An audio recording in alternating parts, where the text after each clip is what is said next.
Sovoytepa yodgorligida qoraxoniylar davriga oid muhim arxeologik tadqiqotlar olib borilmoqda.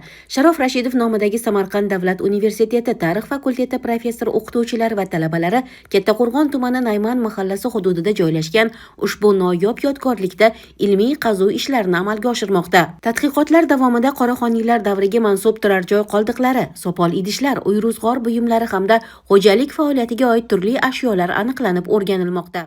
Hozir Sovoytepa yodgorligida qazishma ishlarini olib boryapmiz. Sovoytepa yodgorligi o'rta asrlar davriga oid eng mashhur yodgorliklardan biri hisoblanadi. Hozir bu yerda Samarqand davlat universitetining tarix fakulteti 3-bosqich talabalari bilan amaliyot ishlarini olib boryapmiz. Amaliyot o'tash jarayonida talabalar nafaqat nazariy bilimlarni amaliyotda qo'llagan holda amaliyot ishlarini olib boryapti. Bu yerda qoraxoniylar davriga oid bo'lgan sopol buyumlar, sopol parchalari, tangalar topib o'rganilmoqda. Sovoytepa yodgorligi Ark va Shahriston qismidan iborat hisoblanadi. Hozirgi biz amaliyot jarayonimiz, qazishma ishlarimiz bu yodgorlikning Ark qismida olib borilyapti.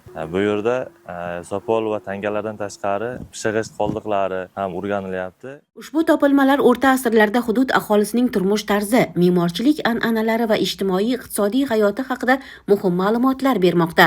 Ekspeditsiya jarayonida talabalar arxeologik tadqiqot usullarini amalda o'zlashtirib, ilmiy izlanish ko'nikmalarini mustahkamlamoqda. Men Samdu 307 guruh talabasi To'g'oyev Samanda arxeologiya sohasida o'qiyman. Hamda o'zimizning guruhdoshlar hamda Muhammadiyev G'ayrat domla tomonidan olib borilayotgan Sovoytepa yodgorligidagi qazishmalar jarayonini nazariy hamda amaliy jihatdan tashkil etilgan variantida qatnashmoqdamiz. Jumladan Sovoytepa yodgorligida bugungi kunda olib borilayotgan qazishmalar dastlabkisi bo'lmoqda. Aynan bu yodgorlikdan 10-12 asrlarga oid bo'lgan shahar tuzilmasi, ya'ni Ark qala qismi yodgorligini ochib o'rganmoqdamiz. Jumladan bu yerdan bir qancha xonalar hamda o'rta zal, ya'ni koridor zallari chiqdi. Bu yodgorlikning pol qismlarini ham biz topib o'rgandik. Pol qismlarining asosiy turi bu pishg'angichdan foydalangan holda ta'riflanganligi, ya'ni tuzilmasi shundan iborat hisoblanadi. Bu hududdan sopol buyumlarning bir qancha turlari, sopol buyumlariga naqd tushirilgan holatdagi turlari topildi.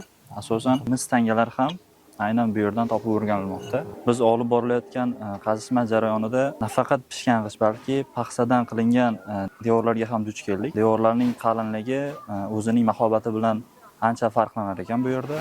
Hajmi jihatidan paxsag'ichlar ham bugungi kundagi paxsag'ichlardan anchagina farq qiladi. Devorning ba'zi joylari qulab tushgan yoki-da buzilgan jarayonlarni kuzatishimiz mumkin. Jumladan devorning aynan shimol tarafidagi qismini ko'rsak, soyga qarab qulagan yoki-da buzilgan jarayonni ko'ramiz. Asosan kirib kelishda esa koridor zalga kirib kelish jarayonida xonalarning tubdan o'zgarganligi, ya'ni bir xonaning kattalashganligi yoki bo'lmasa aynan sharq tarafning burchak qismlari ham xonaning kichrayib borishini ko'rsatadi. G'arb tarafga qaraydigan bo'lsak, kirib kelish jarayoni, ya'ni quyosh har tarafdan kirib kelish jarayonida dastlabki oshxonaning ko'zga tashlanishi yoki-da bo'lmasa o'sha eshik tarafdan kirib kelish xona taraflari, ya'ni kirish tarafi asosan har qismda bo'lganligini ko'ramiz. Qazishma jarayonida yana shu ma'lum bo'lyaptiki, aynan markaz qismidan xonalarga kirib olish, koridor, dastlabki koridor qismi 4 bosqichga, shimolga, janubga, g'arbga, sharqga, ya'ni o'rta qismi koridor qismini kuzatadi. Bu qismdan xonalar, eshiklar, ya'ni darchalarga bo'lingan. Jumladan biz olib borayotgan qazishma jarayonida shimoliy sharq qismida pishg'ang'ichdan topilgan xona, ya'ni pol qismini topib o'rganmoqdamiz hozirgi jarayonda. Pishg'ang'ichning ya'ni dastlabki varianti. Buni biz xronologik davrlashtirishda asosan 10-11 asrlarga taqaymiz. Ki aynan shu davrdan boshlab pishg'ang'ich ommaviy tarzda foydalanish jarayoni boshlangan pishg'ang'ichdan. Keyingi navbatga o'tadigan bo'lsak, markaz qismida, ya'ni markaz qismidan sharqroq tarafda o'choqlar topib o'rganildi.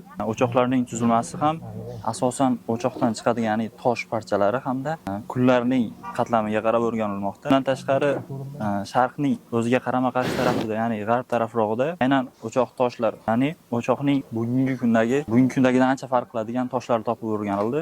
Jumladan qazishma jarayonida xonalarning ketma-ketligini o'lchash natijasida shunday ma'lum bo'ldiki, dastlabki xonalar, ya'ni 5 ta xonadan iboratligi aytib o'tiladi. Sovoytepada olib borilayotgan izlanishlar Kattaqo'rg'on aholisining qadimiy tarixini yanada chuqurroq o'rganish va boy madaniy merosimizni kelajak avlodlarga yetkazishga xizmat qilmoqda.